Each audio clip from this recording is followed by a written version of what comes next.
ATV says it is shocked and angry at the government's decision not to renew its license, and the company hasn't ruled out taking legal action. The news followed a day of drama and confusion, which started this morning with HKTV boss Ricky Wong denying claims he was taking over ATV. The dramatic turn of events began at around 7 o'clock this morning, 13 hours after ATV's management announced that they had agreed to sell the station to HKTV chairman Ricky Wong.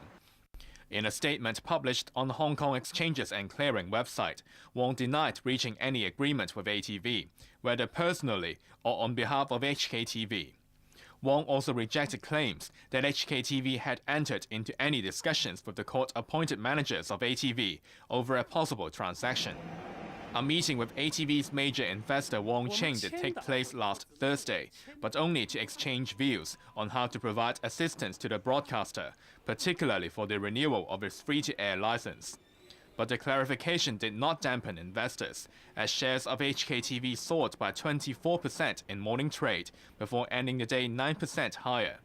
But ATV Senior Vice President Lau Lan-cheng denied misleading the public, insisting the company only announced its intention to sell shares to Ricky Wong, and such a deal is not finalized unless the pen is put to paper. After intense rumors, ATV issued a statement at 6 p.m. confirming that its license renewal application had been turned down.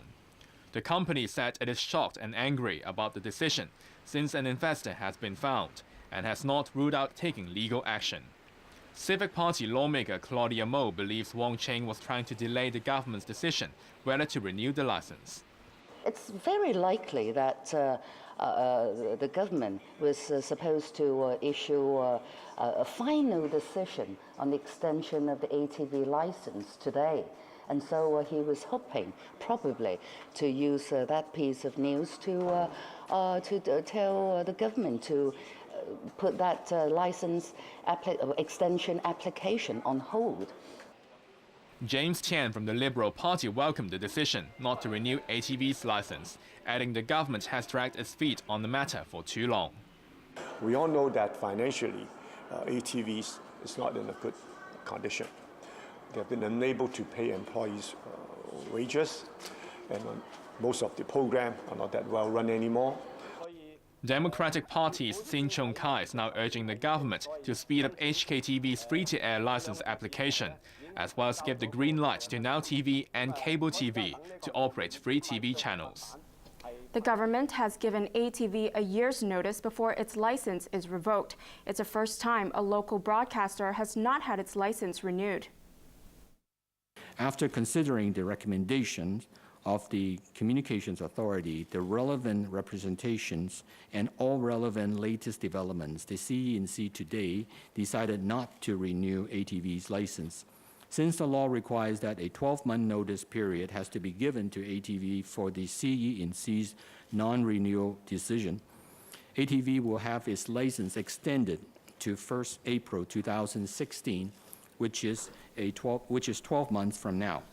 The government will set up a task force chaired by the Permanent Commerce, Economic Development, Communications and Technology Secretary to resolve any issues arising from the decision.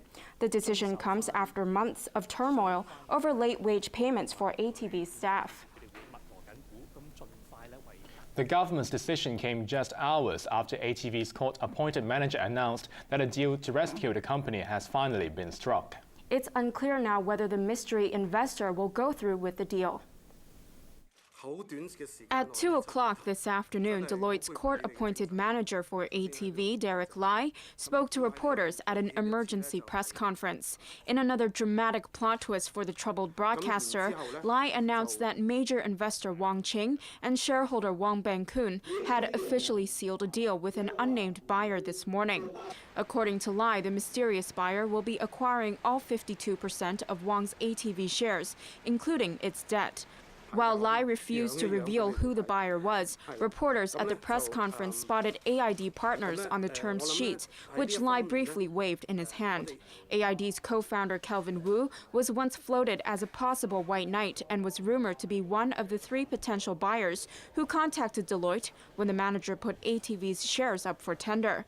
Lai said he hoped the government could give ATV at least 2 months to sort out the details of the deal before deciding whether to renew its license.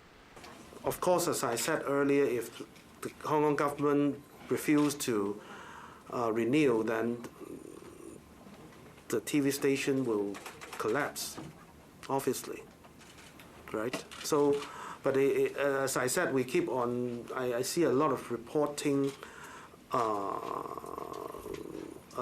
in the press saying that, oh, the company will be liquidated and etc.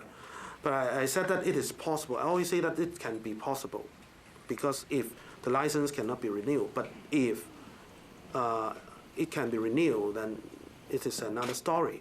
And also another thing is, I always say, and also consistent with what I said, is I think the renewal is good for Hong Kong people and also have more choice for Hong Kong people. And also one more point I would like to remind is that ATV is a company, but if you have different people managing ATV, the result can be different.